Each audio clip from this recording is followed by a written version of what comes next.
This is everything you need to know about walnut flooring and how to refinish it. In this, we're going to cover how to refinish, take care of stain, and cover all your frequently asked questions. The first thing you need to know about walnut is that while it is a hardwood, it is relatively soft in comparison to its more common counterparts such as red oak and white oak. On the Janka hardness scale, which measures wood's ability to resist denting and scratches and wear and tear, it ranks 1010 versus white oak at 1360 and red oak at 1290.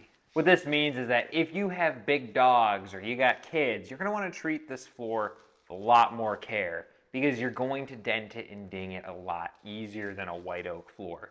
That doesn't mean that this doesn't have a place, it just means that you need to be more careful. Now that we've covered all that, let's talk about staining and finishing your hardwood floor. Walnut floors are characterized by their light and dark tones that you see throughout the whole floor finish. Because of that, it's very prized for its coloration. Typically speaking, you don't stain walnut floors. What is fairly common as an option for finishing your walnut floors is staining it a clear color, a natural color, if you will. So something that doesn't add pigment to the wood, like Burger Seidla's natural stain. Well, if you don't like the dark colors of the walnut, I think your opinion's wrong.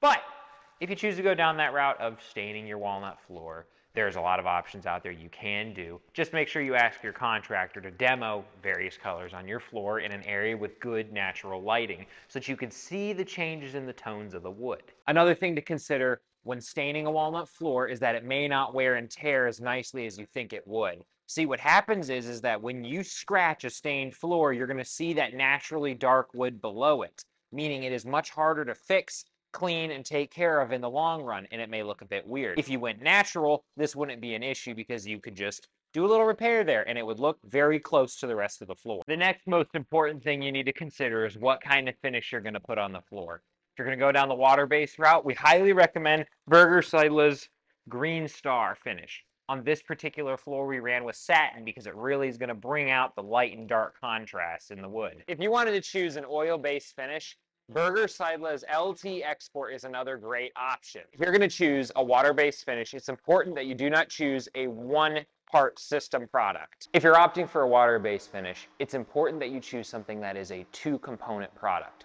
Single-component products like Bona Mega 1 or Burger Seidla's Smart Home tend to not offer you as much protection as Green Star, a two-component would. This is especially important with a floor like walnut, because it is a much softer wood. You really don't want to skimp on the finish here. When finishing your floor, you want to get 3 coats of finish on it. Some people even opt for a 4th on a type of wood like walnut. Once you get to 4 coats, don't put any more on though. What's going to happen is the floor is going to start to look fake and like it's got a layer of plastic on it. You didn't buy walnut floors to make it look like LVP, so keep it looking like a walnut floor. So now you've decided to either stain or keep your floors natural. How do you take care of them? How do you protect them? Let's talk about that. Every finishing product has a different cure time. For example, Burger Seidla's Green Star that we used on this project has a 48-hour cure time, meaning after 48 hours, you're able to live with it and give it full wear and tear. If you have a big dog, especially a really big dog, you don't want to let them get on the floor immediately. If you can wait any time after the 48 hours of cure time, you'll be better off. Your floors will thank you. So maybe a couple days. If floor gets done on a Tuesday, it's cured on a Thursday, wait till Saturday to put the dog on the floor. One of the biggest things you need to keep in mind is that when you move your furniture back in the house, you have to wait until after that 48-hour mark. If you don't, you will scratch, you will ding, and you will scrape the surface of your floor. If it hasn't reached that cure time, that is what will happen to you. Cleaning your floors is pretty simple, but there are a few things you need to keep in mind. Anything that is marked as being used for rejuvenating or cleansing your wood should be completely avoided at all costs. These are high wax-based products and build up on the surface and prevent you from being able to buff and coat the floor later on. If you bought a house that did have waxed floors in it, you can call a professional hardwood floor company like us to come in and clean your floors for you and remove that wax buildup. But if you have the choice to not put that wax on your floor, don't do it. It's going to save you a lot of headache and a lot of costs down the road. Whatever finish you use on your floor, it is most likely the company that made the finish will sell a cleaning kit in tandem with it.